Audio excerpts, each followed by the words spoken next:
জাহাঙ্গীরনগর বিশ্ববিদ্যালয়ের অভ্যন্তরে এক নারী শিক্ষার্থীকে বহিরাগত এক যুবক কর্তৃক ধর্ষণ চেষ্টার অভিযোগ উঠেছে। মঙ্গলবার রাত ১২টার দিকে পরিত্যক্ত ফজিলতুন্নেসা হল সংলগ্ন চারুকলা এক্সটেনশন এলাকার জঙ্গলে এই ঘটনা ঘটে। এ ঘটনাকে কেন্দ্র করে বর্তমানে ক্যাম্পাসের সাধারণ শিক্ষার্থীদের মাঝে চরম উত্তেজনা বিরাজ করছে। তারপরে আমরা বিচারের পথে হাঁটবো। এই কেমন জাহাঙ্গীরনগর? এই জাহাঙ্গীরনগর আমি আমার কথা বলতে পারি, আমি যখন প্রথম এই ক্যাম্পাসে আসি এবং আশেপাশে অন্য যে কোনো পাবলিক ভার্সিটি, প্রাইভেট ভার্সিটি, সবার কাছে আমি বলে বেরিয়েছি যে এটা একটি আবাসিক বিশ্ববিদ্যালয়, এখানে মেয়েরা নিরাপদ।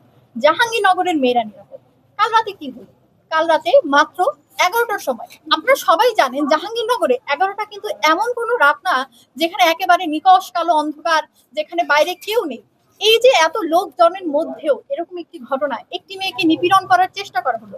হ্যাঁ, আপনি বলতে পারেন না, নিপীড়িত তো হয়নি, সে তো বেঁচে গিয়েছে। কিন্তু কি পর্যায়ে গিয়ে সে বেঁচে গিয়েছে চিন্তা করুন। তাকে নেট দিয়ে আটকে ফেলা হয়েছিল। মেয়েটি যদি তার নিজের মনোবল না রাখতে পারতো, যদি যথেষ্ট শক্তিশালী না হতো এবং ওই মুহূর্তে ঘটনাক্রমে ওখানে যদি লোকজন না উপস্থিত হতো, মেয়েটিকে কিন্তু আজকে আমরা অন্যভাবেও পেতে পারতাম। আমরা চাই না এমন জাহাঙ্গীরনগর, আমরা এমন পরিস্থিতি চাই না। কিন্তু দুঃখের ব্যাপার হচ্ছে, যেটা আমরা সবাই সবসময় বলছি, একটি ঘটনা কিন্তু একদিনে হয় না। আপনি বলতে পারেন এটি একটি বিচ্ছিন্ন ঘটনা, না, আমি তো বলবো না এটি বিচ্ছিন্ন ঘটনা। আমাদের জাহাঙ্গীরনগরে এই যে আসার পর থেকে বেশ কিছু বছর ধরে আমি দেখে আসছি, এই শুক্রবার, এই শনিবার আমরা কি দেখি, জাহাঙ্গীরনগর ইকো পার্কে পরিণত হয়ে গেছে। কেন ইকো পার্কে পরিণত হচ্ছে? আজকে আপনি অ্যালাউ করছেন একজন বহিরাগত ঢুকছে, আপনি যখন তাকে ঢোকার সুযোগ দিচ্ছেন, এরপরেই কিন্তু সে অন্য ধাঁচে চলে যাওয়ার চেষ্টা করবে, অন্য স্টেপ নিতে যাবে।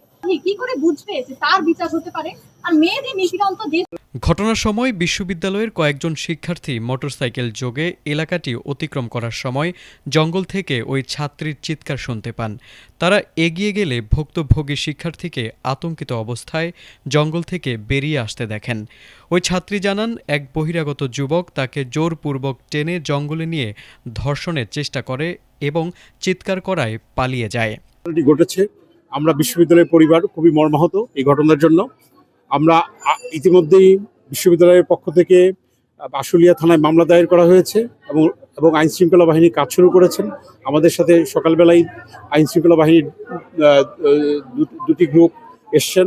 ওনারা এসে যথাযথ স্থানগুলো পরিদর্শন করে ওনারা বলেছেন যে গোয়েন্দা সংস্থা সহ সবাই কাজ করছেন এবং আমরা আশা করি, আমরা তাদেরকে রিকোয়েস্ট করেছি অতি দ্রুত যিনি অভিযুক্ত আছেন তাকে যেন আইন শৃঙ্খলা বাহিনী তাদের হেফাজতে গ্রেফতার করেন।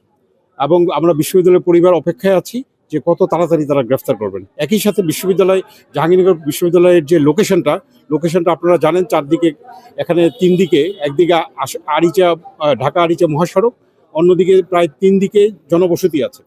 তাদের অবাধ চলাচলটা কীভাবে আমরা নিয়ন্ত্রণ করতে পারি, এ ব্যাপারে আমরা ইতিমধ্যে মাননীয় উপাচার্য স্যার বলেছেন যে তিনি জরুরি ভিত্তিতে মিটিং করে এই ব্যাপারে সিদ্ধান্ত নেবেন এবং ক্যাম্পাসে বহিরাগত, যেহেতু একটি আবাসিক বিশ্ববিদ্যালয়, এখানে যখন তখন যে বহিরাগত এসে বিশ্ববিদ্যালয়ের পরিবেশ নষ্ট করবে, এটা আমরা চাই না।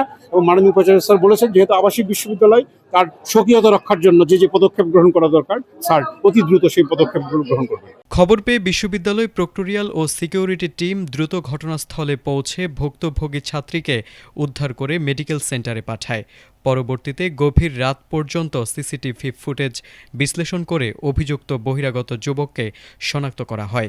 ফুটেজে ঘটনার পর অভিযুক্তকে দ্রুত পালিয়ে যেতে দেখা গেছে। এ ঘটনার প্রতিবাদে এবং অভিযুক্তকে দ্রুত গ্রেপ্তারের দাবিতে ক্যাম্পাসে বিক্ষোভ মিছিল ও মানববন্ধন করেছেন শিক্ষার্থীরা। বিশ্ববিদ্যালয় প্রশাসন ইতোমধ্যে আশুলিয়া থানা পুলিশকে বিষয়টি অবহিত করেছে এবং প্রশাসনের পক্ষ থেকে থানায় একটি লিখিত অভিযোগ দায়েরের প্রস্তুতি চলছে।